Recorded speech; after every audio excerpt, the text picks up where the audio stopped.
So I want to talk about a crash analysis that I was watching the other day. And first, I must say that this is probably one of the most brutal crashes that I've ever seen. And I've seen a lot of crash analysis videos over the years. Even back in the day when YouTube wasn't that regulated, and I can say that this is one of the most brutal crashes that I've seen. I mean, this one is particularly brutal because he was knocked unconscious on the first impact, and yet he was still on his bike riding while he was unconscious. So the bike kept going with the gyroscopic forces and things. And from what I heard, he suffered an open book fracture, which is a fracture of the pelvic bone, which is a very, very serious fracture. There's a lot of bleeding that can happen, and damage to organs and nerves and things like that. It's when your pelvic bone splits. But then, while he's unconscious and still riding, gets hit by a truck, then to eventually fall off. But what I actually wanted to talk about was there was two people. This video was shared by two people, both doing the crash analysis, and both of them said the same thing, and that was that this rider was riding beyond his skill capability. So how it happened in the video is you see that the person is swerving left and right, splitting between cars at high speed, eventually failing to swerve or split and hitting the car, which caused the crash. The thing about this video is I think most amateur or even non-riders wouldn't pick out that this was because of a lack of skill. I mean, from first glance, he looked pretty skillful. He was swerving left and right. He was recording himself, so he probably thought he was, he had skillful maneuvers. And the unknowledgeable will say that it's just an accident because of the risky activity he was doing. It was risky and it was just an accident. But where the problem is, though, and this is for a lot of riders, is a lot of riders try to prove themselves when they go out riding, when what they should be doing is improving themselves. The problem with proving yourself is that when you crash, you are rolling the dice on what happens to you. You're rolling the dice on the outcome after you crash. You don't have control of what happens to you in the event of a crash. Unlike when you're actually riding, where the decisions and the behaviors have a large influence on whether you crash or not. But once you actually crash, it's out of your control what could happen. The crash could lead to death, permanent disability, broken bones, road rash, bleeding, or you can come off unscathed. It's a pure chance on what happens to you when you crash. You have very little control over what happens to you on the event of a crash. I mean, the only control you have is perhaps if you're wearing gear or not. So anyway, welcome to my channel where we talk about bikes and Bible verses. And today I want to talk about two important areas where riders lack skill. The first point where riders lack skill, and this contributed to this crash, is that they lack agility. So this is not the agility of, you see him swerving left or right.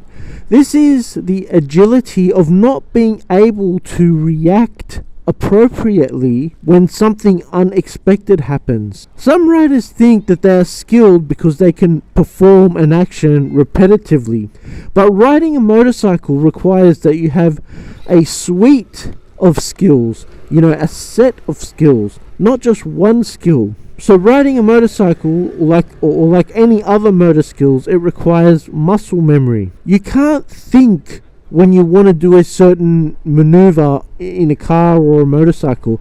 You have to already know how to do it. You have to already practice, and develop the muscle memory for those suites of maneuvers. The bigger the set of skills that you have, the more you will be ready to go out on the street. And you can pull out the right tool for the right situation, for any situation that happens to you on the street. Unfortunately, the streets are not forgiving for a one-trick pony, and I think that is essentially the problem. Unfortunately, all sympathy to this person in this crash, but it looks like it happened in this crash, and it happens to a lot of people. They've underestimated what it takes and the amount of different types of skills to have that agility. The second skill you need to have when you're riding out on the street is an anticipation of what could happen. See, in general, the concept of skill is very intriguing. You might see someone weaving through traffic at triple the speed limit for years and nothing happens to them. They make it look easy. But what you don't see is the knowledge that's behind it. I believe that there are a lot of riders who just go out and ride and they don't have enough awareness of what could happen in certain situations. That is like the bank of knowledge of the situations that could happen, and then to be ready for that, to react accordingly, because they know they've got the experience of what could happen, and they know how to react, rather than just being suddenly surprised by something that's happened. And with knowing what could happen, you also develop the skill of finding cues before it happens. It's a bit like noticing a suddenly receding shoreline as an indicator for a pending tsunami. People used to say that motorcyclists had a sixth sense when riding, but the reality is it's the knowledge of certain common cues or behaviors that other motorists, including other riders, not just drivers, do before a certain action happens. This skill is so dialed in on some riders, they can even gauge how much experience another motorist has or another rider has, and they can integrate that into their prediction of what they're going to do next based on the cues. And it's pretty easy to gauge the skill level of another rider in particular. That's why there's so many how to spot a beginner rider videos out there on YouTube. But furthermore, sometimes it's not even like the cue or the behavior that riders look for. Sometimes it's just a situation, like a sudden open space in heavy traffic. I bet you're not the only one that's thinking about taking that spot that's opened up. A good saying that's used by some riders to remember this situation is the phrase that gaps are traps.